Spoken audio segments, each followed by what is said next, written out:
kama naibu spika wa bunge, na katika kutimiza wajibu wa cheo hicho nitawatendea haki watu wote kwa mujibu wa katiba, kanuni za bunge na sheria, mila na desturi za Jamhuri ya Muungano, na kwa vyovyote vile sitatoa siri za bunge.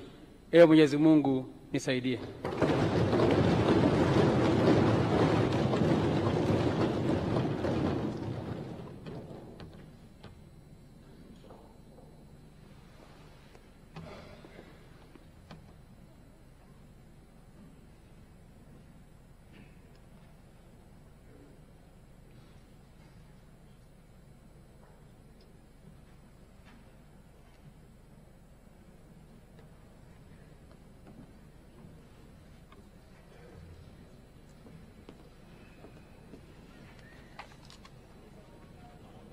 Mheshimiwa Silo, maneno mawili matatu kushukuru.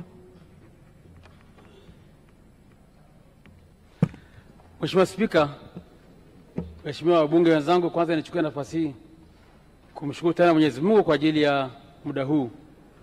Lakini washukuru sana Mheshimiwa wabunge kwa imani kubwa mlioonyesha.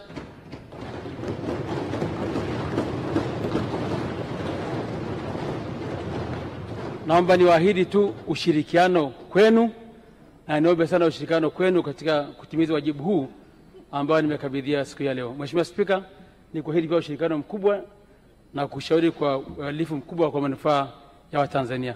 Asanteni sana, Mungu awabariki sana.